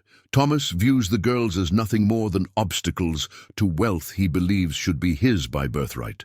This quiet conversation deepened Ethan's understanding of Eleanor's fierce protection of her daughters and her determination to establish independence in the territory. She wasn't running from responsibility, but toward the opportunity to fulfill it on her own terms, free from manipulative interference. As dusk approached with no sign of Mason's return, Ethan moved their livestock closer to the cabin, an unusual arrangement that offered quicker response to disturbances while providing the excuse that extreme cold necessitated additional protection for the animals. They completed evening chores. With heightened awareness of their surroundings, Eleanor's newly acquired shooting skills gaining fresh significance. Both maintained careful cheerfulness during the children's bedtime routine, though Ethan noticed how Eleanor lingered longer than usual, memorizing their peaceful faces as if cataloguing precious details. When the children were finally asleep, husband and wife sat at the kitchen table, speaking in hushed tones while maintaining vigilant attention to sounds outside their walls. "If they come," Eleanor said directly, "you mustn't risk yourself unnecessarily. The girls and I are ultimately my responsibility, not yours." Ethan regarded her with surprise. "We're married, Eleanor. Your responsibilities are mine now, legally and otherwise." A marriage of convenience, she reminded him quietly.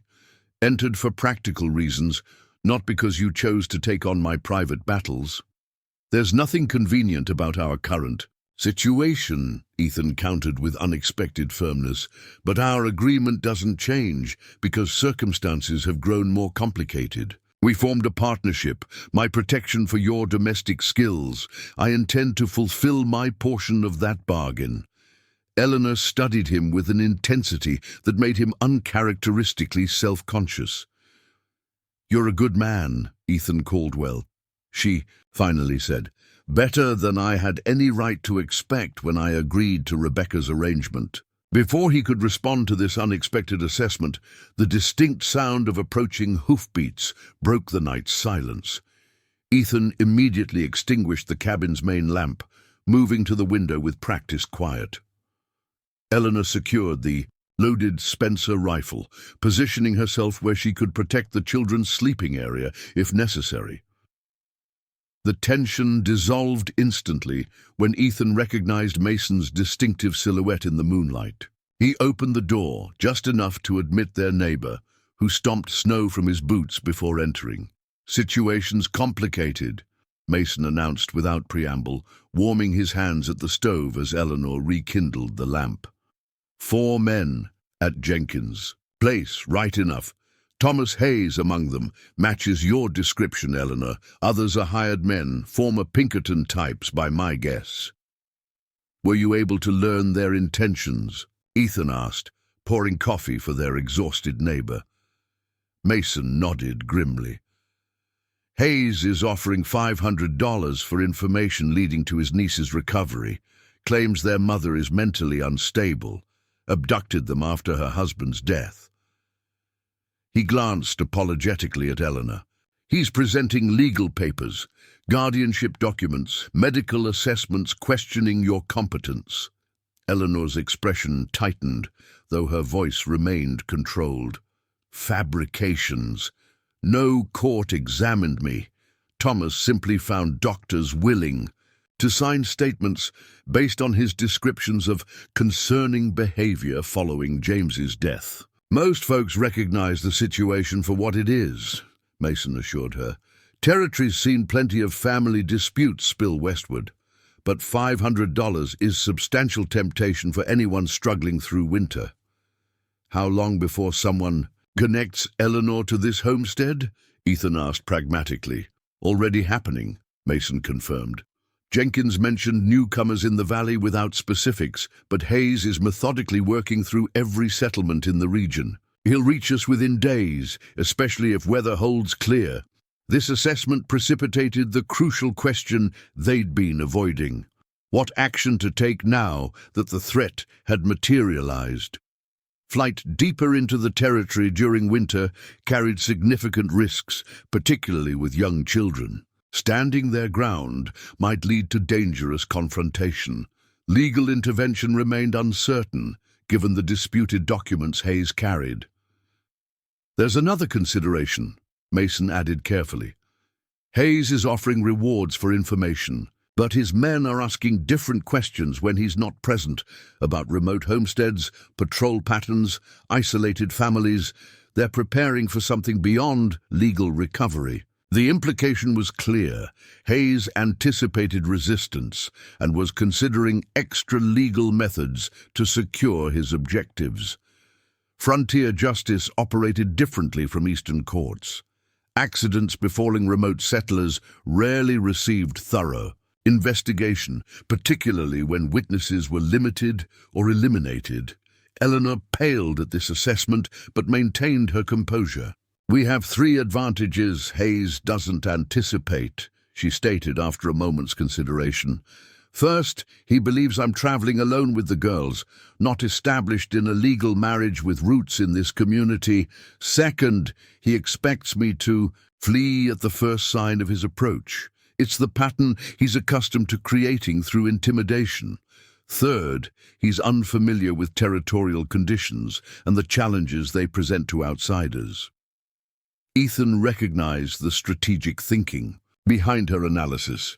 You're suggesting we face him directly rather than run. With proper preparation, Eleanor clarified. Not alone, but with community witnesses present to prevent the accident his men might otherwise arrange.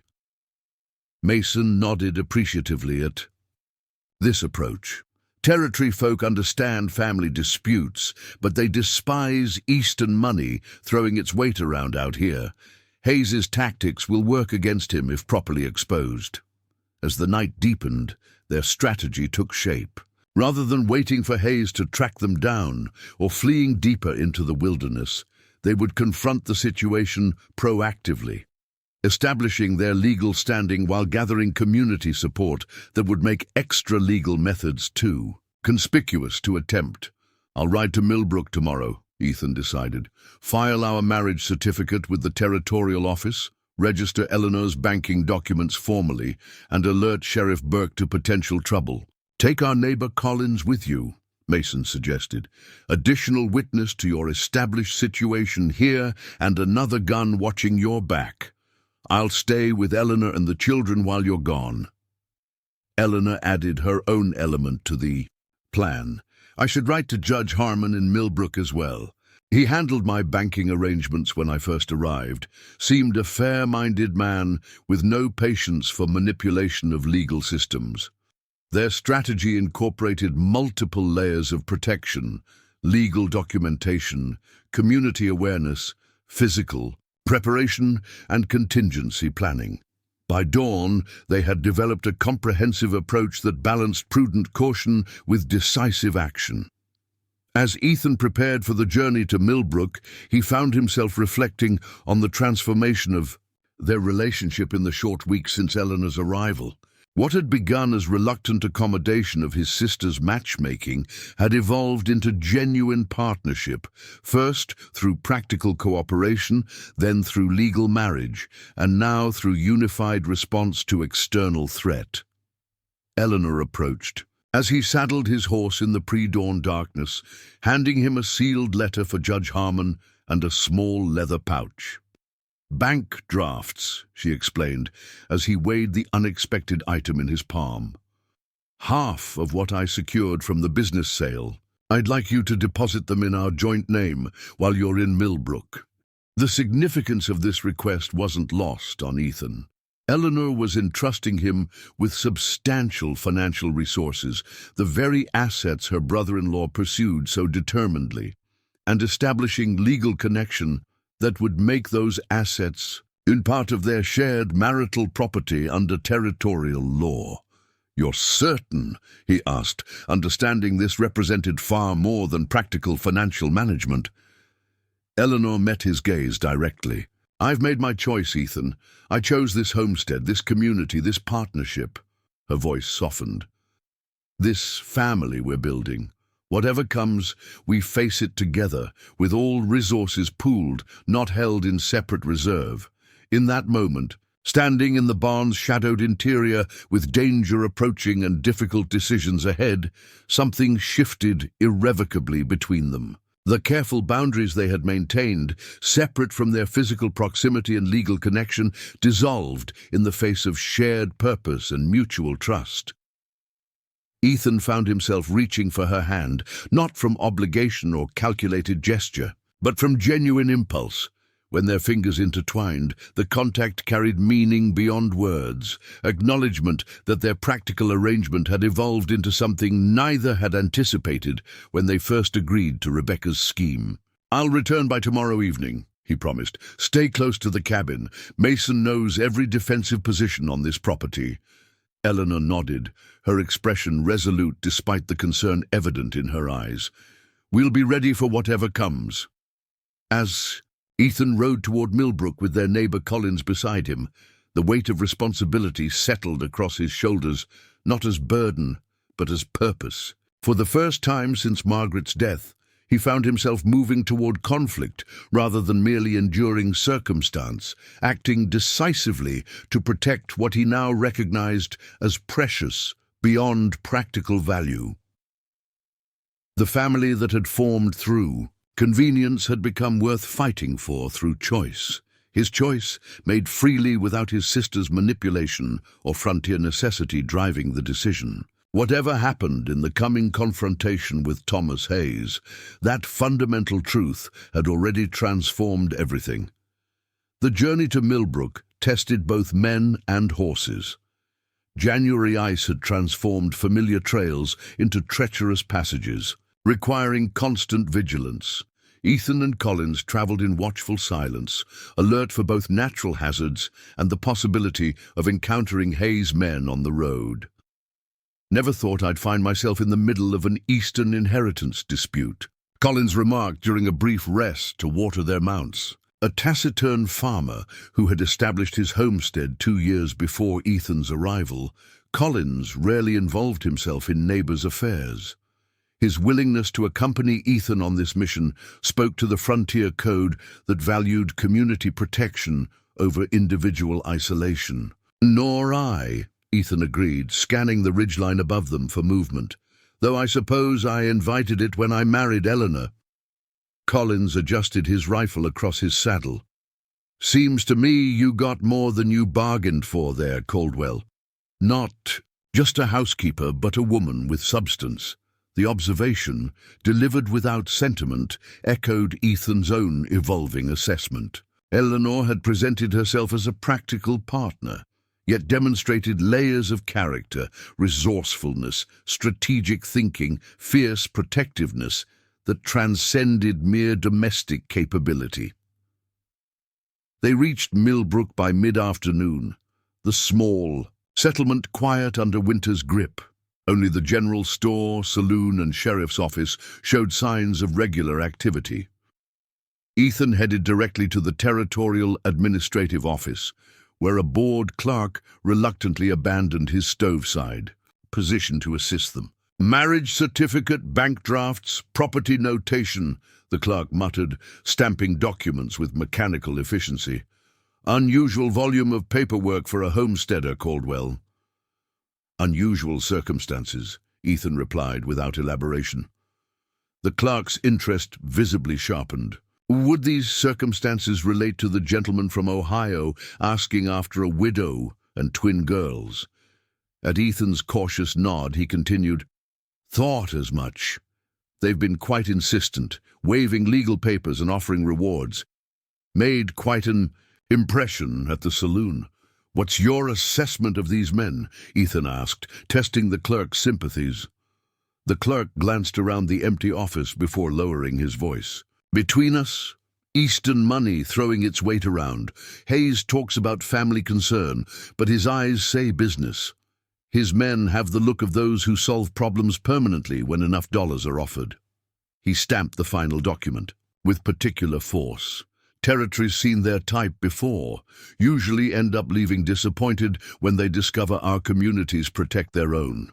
This indication of local sentiment confirmed Mason's prediction. Frontier settlements might gossip about newcomers, but they united against outside interests, attempting to impose Eastern authority through financial leverage or legal manipulation. From the administrative office, Ethan proceeded to the bank, where he deposited Eleanor's drafts into a newly established joint account. The banker, a precise man named Whitaker, handled the transaction with professional discretion despite evident curiosity about the substantial sum. Mrs. Caldwell established her original account when she first arrived, Whitaker noted, reviewing. "Ledgers mentioned potential investment in territorial businesses once settled. Impressive financial acumen for a lady. My wife has many capabilities," Ethan replied, signing the necessary documents. "We're considering mercantile investment once spring arrives." This casual statement, inspired by Eleanor's background, accomplished exactly what Ethan intended. By morning, word would spread through Millbrook's business community that the Caldwells represented potential investment capital, elevating their status from simple homesteaders to possible commercial partners. Such designation brought additional community protection. Frontier settlements valued those who might stimulate local economies. Their final stop was Sheriff Burke's office, where they found the lawman cleaning his revolver with methodical attention. Burke was a former army officer who had settled in the territory after the war between the states, bringing Eastern education and military discipline to his role as Millbrook's primary law enforcement. "Caldwell," he acknowledged without setting aside his task, "unusual to see you in town during winter, must be important." Ethan outlined the situation concisely: his marriage to Eleanor, her financial resources, and Thomas Hayes's pursuit with questionable legal documents and men of dubious character. Burke listened without interruption, his weathered features revealing nothing of his thoughts until Ethan finished. "Complicated situation," the sheriff finally observed, reassembling his weapon with practiced efficiency. "Family disputes rarely fall clearly under territorial jurisdiction. If Hayes has documents from Ohio courts, they carry certain weight, even here." "Falsified documents," Ethan emphasized, "based on testimony purchased from corrupt doctors who never examined my wife." Burke nodded thoughtfully. "Suspected as much when they presented their case. Too polished, too convenient." He holstered his revolver and leaned forward. "Here's what I can offer, Caldwell. I can't prevent Hayes from traveling to your homestead or making legal claims, but I can ensure any confrontation occurs with proper witnesses present to prevent the unfortunate accidents that sometimes befall isolated families." "You believe they're planning something beyond legal recovery?" Collins interjected, speaking for the first time since they'd entered the office. "Men like the ones accompanying Hayes don't earn their pay through courtroom testimony," Burke replied, grimly. "They're problem solvers for wealthy clients who prefer results without questions. Territory's seen their kind before." He made a notation in his ledger. "I'll ride out tomorrow with Judge Harmon. Hayes and his men left for the valley this morning, so we should arrive shortly after they locate your homestead." This timeline confirmed Ethan's worst concerns. Hayes would reach the homestead before he could return. Eleanor, the children, and Mason would face the initial confrontation without him. "I need to get back," he said, rising abruptly. "Today, not tomorrow." Burke shook his head. "Night travel in these conditions is suicide, Caldwell. You'd never reach your homestead in darkness, especially with ice on the high passes." "Mason Fletcher is with my family," Ethan countered, "but I should be there when Hayes arrives." "Fletcher's worth any 3 ordinary men in a standoff," Burke observed. "And from what you've told me about your wife, she's no helpless victim. They'll manage until morning." His tone softened slightly. "Get rooms at the boarding house. Start fresh at first light. You'll make better time and actually reach them alive." The logic was irrefutable, though it did nothing to ease Ethan's growing anxiety. He reluctantly secured accommodations at Millbrook's small boarding house, where he spent a restless night imagining scenarios at the homestead. Eleanor facing her brother-in-law's accusations, the children frightened by strangers, Mason outnumbered. If confrontation turned violent, they departed Millbrook before dawn, pushing their horses as fast as conditions allowed. The journey that had taken most of a day on their arrival contracted to 6 grueling hours of determined travel. As they approached the valley where the Caldwell homestead stood, Ethan detected smoke rising from his chimney. Normal enough, except for the multiple horses tethered outside his barn. "Hayes beat us here," Collins observed unnecessarily, checking his rifle. "Burke and the judge won't be far behind," Ethan replied, though the reassurance felt hollow as they approached the cabin. The scene that greeted them was both better and worse than Ethan had feared.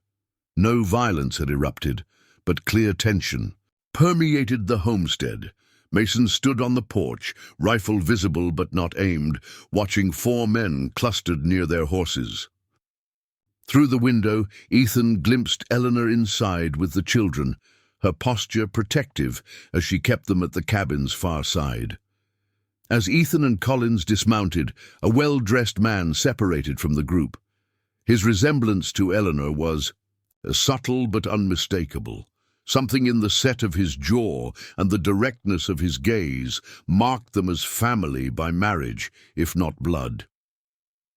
Thomas Hayes carried himself with the confidence of someone accustomed to deference, his expensive winter coat and polished boots incongruous against the rustic frontier setting. "Mr. Caldwell, I presume," Hayes called, approaching with calculated cordiality. "Your reputation precedes you.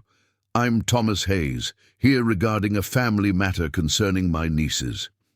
"I'm aware of why you're here," Ethan replied evenly, handing his reins to Collins while assessing the three men who remained by the barn, hard-faced individuals whose casual poses didn't disguise their vigilant attention to the developing situation. "My wife mentioned you might come looking for them." Hayes's expression tightened at the word wife. "An unfortunate complication, this hasty marriage, entered under false pretenses, I'm afraid, given Eleanor's documented mental instability following my brother's death." "No false pretenses involved," Ethan countered, moving toward the cabin where Mason nodded in greeting. "Unless you count your fabricated medical assessments and manipulated guardianship claims." This direct challenge visibly startled Hayes, who had clearly expected a simple homesteader easily intimidated by legal terminology and Eastern authority. He recovered quickly, adjusting his approach. "I understand your position, Mr. Caldwell. Eleanor is an attractive woman, and her financial resources would certainly appeal to a struggling widower." His tone conveyed calculated sympathy. "But surely you wouldn't want children raised by someone the Ohio courts have deemed mentally unfit for their own welfare. Lucy and Emma should return with me to family who can provide proper upbringing and medical attention for their mother." Before Ethan could respond to this offensive characterization, the cabin door opened. Eleanor emerged, her expression composed despite the evident strain of confronting the man who had pursued her across half the continent. "Thomas," she acknowledged, coolly, "your concern for the girls' welfare would be more convincing if you hadn't attempted to separate them from me entirely last summer, or if you hadn't threatened to institutionalize me if I contested your guardianship petition." Hayes's amiable facade faltered momentarily before he recovered. "Emotional outbursts like this demonstrate exactly why intervention is necessary, Eleanor. Grief has affected your judgment, turned you suspicious of family who only want what's best for James's children. What's best for them, or what's best for your access to their trust fund?" Eleanor challenged, descending the porch steps to stand beside Ethan. The unified front they presented, husband and wife standing together against external threat, wasn't lost on Hayes, whose calculation was almost visible as he reassessed the situation. "I've filed copies of our marriage certificate with the territorial office," Ethan stated, deliberately placing his hand at the small of Eleanor's back in a gesture of support, "along with joint banking documentation and updated property records, listing Eleanor Hayes Caldwell as co-owner of this homestead. Judge Harmon and Sheriff Burke are en route from Millbrook to review any legal claims you wish to present." This information visibly unsettled Hayes, who had clearly anticipated an isolated confrontation with a vulnerable widow rather than an established family with legal protections and community connections. He glanced toward his men, some silent, communication passing between them that heightened Ethan's wariness. "Perhaps we should continue this discussion inside," Hayes suggested, his tone shifting toward conciliation. "The children shouldn't be exposed to adult disagreements. Family matters are best resolved privately." "We're quite comfortable discussing this in the open," Eleanor replied firmly, "with witnesses present." She nodded toward Mason and Collins, whose presence clearly frustrated Hayes's preference for isolation. The standoff continued for several tense minutes, with Hayes attempting various approaches, appeals to family loyalty, veiled references to Eleanor's delicate condition following James's death, implications that territorial courts would naturally defer to established Ohio judgments. Each argument met united resistance from Ethan and Eleanor, supported by Mason's occasional interjections regarding territorial legal practices. Hayes's patience visibly thinned as his tactical advantages evaporated one by one. His men grew increasingly restless, shifting positions in ways that suggested preparation for more direct action. Ethan noticed their gradual movement to encircle the cabin, a maneuver that raised immediate alarm. "Collins," he said quietly, "perhaps you should check on the children, make sure they're secure inside." The neighboring farmer understood immediately, entering the cabin where the twins and William had been watching wide-eyed through the window. This simple action, removing the children from potential danger while positioning another defender inside, disrupted whatever strategy Hayes's men had been developing. "This territorial independence is charming," Hayes finally said, his cordial tone contrasting with the cold calculation in his eyes, "but ultimately futile. I have legal documentation from Ohio courts. Your hastily arranged marriage won't supersede established guardianship proceedings, particularly when entered under dubious circumstances with Eleanor's mental competence in question. That assessment may have carried weight in Ohio," a new voice interjected from the homestead's perimeter, "but territorial courts apply different standards when evaluating such claims." All heads turned toward the approaching riders. Sheriff Burke and an elderly gentleman Ethan recognized as Judge Harmon from his brief encounter in Millbrook. Their arrival transformed the dynamic instantly, shifting advantage away from Hayes's intimidation tactics toward formal legal procedure. "Judge Harmon," Hayes acknowledged with forced civility, "your presence is most welcome. I've been attempting to resolve a delicate family situation regarding my nieces." "So I gather," the judge replied dryly, dismounting with the stiff movements of a man who spent more time behind a bench than in a saddle. "Sheriff Burke and I received concerning reports about Eastern interests attempting to circumvent territorial jurisdiction in family matters." His shrewd eyes surveyed the positioning of Hayes's men with evident disapproval. "Your associates might be more comfortable waiting by the road while we discuss legal particulars." This polite suggestion, delivered with judicial authority, effectively neutralized Hayes's physical advantage. His men retreated to a respectful distance, while the judge requested all documentation from both parties. The confrontation transformed from potential violence to procedural evaluation, precisely the outcome Ethan and Eleanor had strategized to achieve. As Judge Harmon reviewed papers spread across their kitchen table, with Sheriff Burke maintaining vigilant presence near the door, Ethan caught Eleanor's eye across the room. For the first time since Hayes's arrival, he glimpsed the profound relief beneath her composed exterior, the weight partially lifted from shoulders that had carried it alone for too long. In that moment of shared understanding, something crystallized between them that transcended their practical arrangement or legal partnership. They had faced external threat together, each contributing strength where the other needed support, creating a foundation stronger than either could have established alone. Whatever Judge Harmon decided regarding Hayes's claims, that fundamental truth would remain. Their family had been forged through mutual choice and joint defense, not merely convenient circumstance or Rebecca's interference. The bond, created through facing adversity together, had transformed their careful partnership into something neither had anticipated but both now recognized as infinitely precious.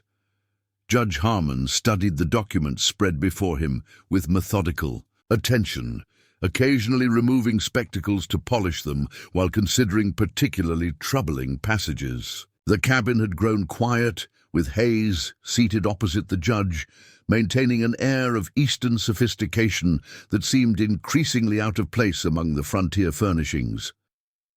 "These medical assessments," Judge Harmon finally said, tapping. Documents bearing official-looking seals were conducted without the subject present, based solely on reported behaviors. Irregular procedure, even in Ohio courts. Hayes shifted uncomfortably. The circumstances were unusual. Eleanor had become increasingly erratic following my brother's death, refusing family assistance, making unfounded accusations, eventually fleeing with the children against medical advice. Is that so? The judge turned toward Eleanor, who stood near the fireplace with Ethan at her side. Mrs. Caldwell, would you care to provide your perspective on these assessments? Eleanor stepped forward, her composure remarkable given the circumstances. Those documents were produced after I refused Thomas's offer to purchase my share of the business at 1/3 its value.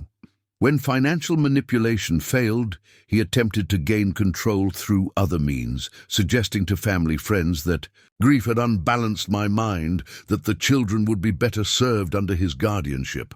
Absurd accusations, Hayes interjected. I've only ever sought what's best for my nieces, including threatening to have me institutionalized if I contested your guardianship petition, Eleanor challenged, her voice steady despite the damning revelation. Or hiring investigators to document unstable behavior that consisted primarily of declining your business proposals. Judge Harmon raised a hand, silencing Hayes's attempted rebuttal. I've seen similar tactics employed in inheritance disputes before, Mr. Hayes. Questioning a widow's competence provides convenient access to assets otherwise legally protected. He shuffled through additional papers. These banking records indicate Mrs. Caldwell, then Hayes, sold her business interest to a competitor at full market value, then transferred those funds through proper channels. No evidence of impaired judgment in these transactions. Hayes's confident facade began to crack. The sale itself demonstrates her irrationality, disposing of a generational family business out of spite. Out of self-preservation, Eleanor corrected. James left controlling interest to me for good reason. He witnessed your financial mismanagement firsthand and wanted his daughter's inheritance protected. Sheriff Burke, who had remained vigilantly positioned near the door, shifted slightly to address the judge. Worth noting that Hayes's men have been making concerning inquiries throughout the territory. Questions about isolated homesteads, travel, routes, territorial investigation procedures for accidents. His meaningful emphasis on the final word, hung in the air, suggests preparation for alternatives should legal methods prove insufficient. This observation transformed the atmosphere in the cabin as Judge Harmon's examination pivoted from routine legal dispute to potential criminal conspiracy. He regarded Hayes with new scrutiny, the congenial judicial demeanor hardening into something more penetrating. Mr. Hayes, the judge stated after a weighted silence, territorial courts take a particularly dim view of Eastern interests attempting to circumvent frontier justice through intimidation or threat. Your legal claims, built on questionable medical testimony and procedural irregularities, would face significant challenges even without such concerning contextual factors. Hayes attempted to regain control of the narrative. These are groundless insinuations. I've pursued only legal remedies for a troubling family situation. Then you won't object to remaining in Millbrook while we conduct a thorough review of all documentation, Judge Harmon replied, including depositions from your associates regarding their activities and intentions in the territory. The trap was elegant in its simplicity. Hayes could hardly refuse such reasonable judicial oversight without confirming suspicions, yet accepting meant surrendering the initiative and separating him from the men he'd brought to ensure his desired outcome. Of course, Hayes conceded with visible reluctance, though I must protest this delay in resolving my niece's situation. Every day in these primitive conditions include a stable home, loving care, and protection from those who view them as obstacles to financial gain, Ethan interrupted, his patience finally exhausted. Your concern would be more convincing if you'd once asked about their welfare. rather than focusing exclusively on legal control. Judge Harmon gathered the documents into organized piles. Here's my preliminary ruling, subject to formal documentation in Millbrook. Tomorrow, the Territorial Court provisionally recognizes the Caldwell marriage as legally binding, establishing joint guardianship of all children in the household. Mr. Hayes's Ohio documents contain sufficient irregularities to justify suspension pending comprehensive review. This is outrageous, Hayes protested, rising from his chair. Eastern courts have established precedent which territorial courts may consider but aren't bound by. Judge Harmon finished firmly, especially when evidence suggests manipulation of legal systems for financial benefit. He turned to Sheriff Burke. Sheriff, please escort Mr. Hayes and his associates back to Millbrook. They'll remain there during our investigation. Hayes's expression hardened as he recognized his defeat, temporary perhaps, but decisive in this first confrontation. This isn't finished, he stated, the cordial mask finally dropping completely. Family matters should remain within family. Control. We are in complete agreement on that point, Eleanor replied with quiet dignity, which is why my daughters will remain with me and my husband, forming the family their father wanted for them. As Sheriff Burke implemented the judge's instructions, Hayes and his men departed with tangible reluctance, leaving the homestead in sudden, blessed quiet. Judge Harmon accepted Eleanor's offer of coffee, his judicial formality relaxing now that official business had concluded. He'll pursue other avenues, the judge warned, settling comfortably at the kitchen table, while the children, finally released from confinement in the back room, cautiously resumed normal activities. Men of Hayes's type rarely abandon profitable objectives easily, but he'll do so through legal channels now, Mason observed, accepting his own coffee with a nod of thanks. With the community alerted to his methods, Judge Harmon nodded agreement. His approach relied on isolation and intimidation. Neither will serve him here now.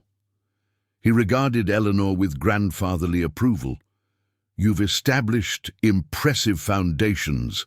In the short time, Mrs. Caldwell, legal, financial, and community connections that would challenge resources far greater than Hayes commands.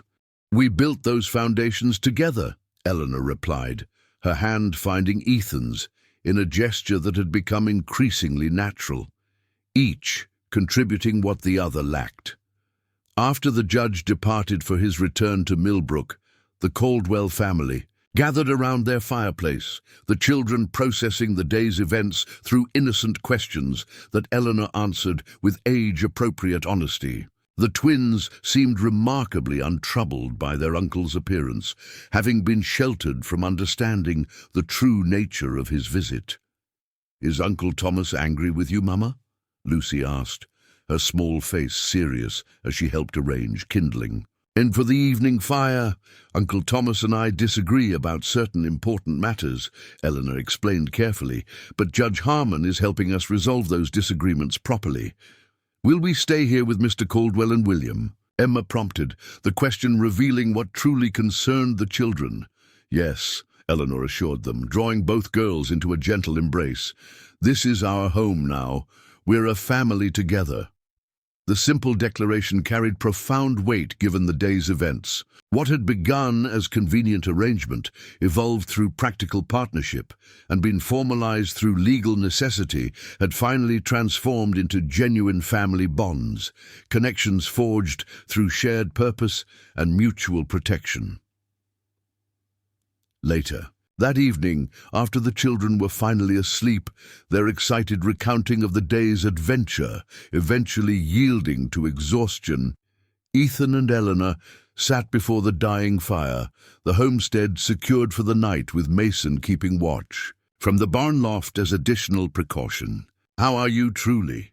Ethan asked, noting the subtle signs of strain Eleanor had concealed from the children. "Facing Hayes couldn't have been easy." "Easier than I expected," she admitted, her gaze fixed on the glowing embers. "Facing fears often proves less terrible than anticipating them, and I wasn't alone this time." She turned toward him, her expression softening. "That made all the difference, knowing you stood with me, that Mason and the community supported us. We'll always stand together now," Ethan said simply, the promise carrying weight beyond mere words. Eleanor studied him thoughtfully. "When I agreed to Rebecca's arrangement, I hoped for security and respect. I never anticipated finding a true partner." Her voice held wonder at the unexpected development. "Someone who would defend not just my physical safety, but my autonomy and dignity as well. You've given far more than you've received," Ethan countered. "This homestead was merely surviving before you arrived. Now it's thriving, not just the physical place, but the people within it." He hesitated, then added what he'd previously left unspoken. "Especially me." The admission hung between them, more significant for its rarity. Ethan had maintained careful emotional boundaries since their marriage, honoring Eleanor's emphasis on practical partnership rather than romantic attachment. Yet the day's events had crystallized feelings that transcended their original agreement. Eleanor's hand found his in the firelight, her fingers interlacing with his in deliberate connection. "We've moved beyond our original arrangement, haven't we?" she asked softly. "Yes," Ethan acknowledged, "if that's acceptable to you." Her answer came not in words, but in movement, as Eleanor closed the careful distance they had maintained for propriety's sake. When their lips met, the contact carried the sweet certainty of choice rather than obligation, a kiss freely given and received between equals who had discovered partnership more profound than either had imagined possible. Spring arrived in whispering, Pines Valley with characteristic Montana drama, blizzards giving way to sudden thaws, freezing nights yielding to surprisingly warm days, the landscape transforming from monochromatic white to tentative green as dormant life reawakened beneath. Warming soil. The Caldwell homestead underwent its own transformation during these transitional months. Winter's enforced isolation had given way to increased community connection, as neighbors who had followed the Hayes confrontation with frontier interest expressed solidarity through frequent visits and practical assistance. Judge Harmon had made good on his preliminary ruling, formally recognizing Ethan and Eleanor's marriage while rejecting Thomas Hayes's guardianship claims on multiple grounds. Hayes had departed the territory with visible reluctance, though not before attempting several legal maneuvers that found no traction in territorial courts. "He'll return eventually," Eleanor had noted after receiving formal documentation of the court's decision. "When he believes we've grown complacent or finds new strategies to pursue. And we'll be better prepared when he does," Ethan had assured her, the "we" carrying significance that reflected their fully unified approach to all aspects of their shared life. The most profound changes, however, occurred within the family itself. The careful boundaries that had characterized their initial arrangement dissolved gradually, replaced by genuine intimacy that encompassed all aspects of marriage. What had begun as Rebecca's calculated matchmaking had evolved into partnership, far more meaningful than either Ethan or Eleanor had dared anticipate.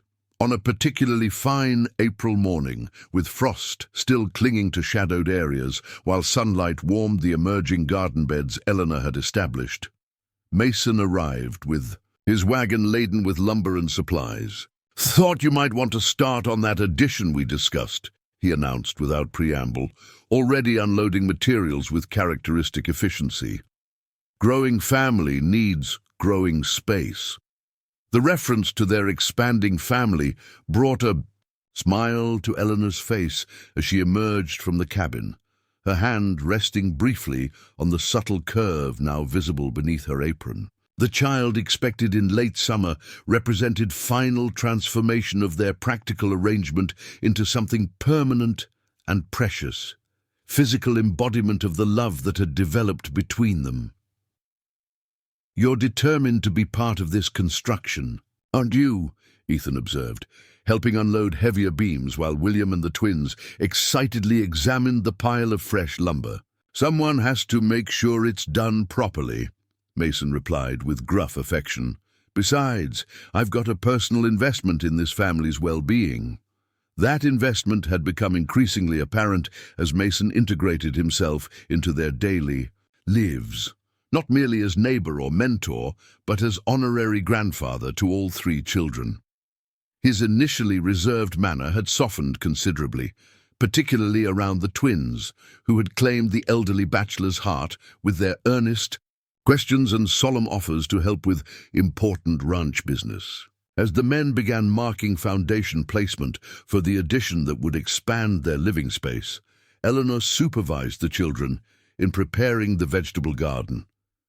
The domestic scene reflected harmonious balance achieved through months of mutual adjustment and growing appreciation, each family member contributing according to ability while respecting others' capabilities. "Mama," Lucy called, holding up a handful of seedlings with solemn concentration. "Mr. Mason says these tomato plants need extra care because they're tender, like people from the city." Her serious repetition of Mason's frontier wisdom brought smiles to both adults within hearing. "Mr. Mason is absolutely right," Eleanor affirmed, showing her daughter how to properly space the fragile plants. "But with proper care, they grow strong enough to thrive even in challenging conditions." The metaphor wasn't lost on Ethan, who paused in his work to observe his expanded family, Eleanor patiently instructing the twins in gardening techniques, William proudly demonstrating his greater experience to his younger sisters, all of them flourishing under Montana's challenging conditions, like the carefully tended plants taking root in freshly turned soil. Eleanor glanced up, catching his gaze across the yard. The understanding that passed between them required no words, acknowledgement of the journey that had brought them together, and appreciation for the life they were building, not from obligation, but from genuine choice. That evening, after the children were asleep and Mason had returned to his own homestead, Ethan found Eleanor at the cabin window, gazing at the star-filled Montana sky with thoughtful expression. "What are you thinking about?" he asked, joining her in quiet contemplation of the vast wilderness that surrounded their small clearing of civilization. "How differently everything turned out from what I anticipated," she replied, leaning naturally into his embrace. "When I agreed to Rebecca's arrangement, I hoped for security and respect. I never imagined finding love again or building a true family from such unlikely beginnings. Rebecca will be insufferably pleased with herself when she visits this summer," Ethan observed wryly. "She'll claim credit for everything, including the garden vegetables and the new addition." Eleanor laughed softly. "Perhaps we should let her." Her interference, however presumptuous, led to something neither of us would have found otherwise. The assessment was accurate, if humbling. Without Rebecca's determined matchmaking, Eleanor might still be locked in conflict with her brother-in-law. In Ohio, her independence threatened and her daughter's future controlled by others. Ethan might have continued his solitary struggle to maintain the homestead while providing William proper care, gradually surrendering to bitter isolation as demands exceeded his capacity. Instead, they had formed partnership that strengthened, both Eleanor contributing domestic skills, financial resources, and strategic thinking, Ethan providing protection, frontier knowledge, and community connections. Together, they created security neither could have established alone. Most importantly, they had discovered capacity for new beginnings that neither had believed possible after their respective losses. The practical arrangement had opened doorways to emotional connection that developed naturally through shared purpose and mutual respect. "We should write to Rebecca tomorrow," Eleanor suggested, her expression softening with characteristic generosity, thanking her properly for her interference. Acknowledging, "She was right all along," Ethan questioned with mock horror. "She'll be impossible to live with when she visits." "Perhaps," Eleanor agreed with a smile, "but some victories are earned, even when they begin with meddling." The frontier sunset painted their small clearing in shades of gold and amber as they stood together at the threshold of their home. Behind them, 3 children slept peacefully in beds arranged with thoughtful care.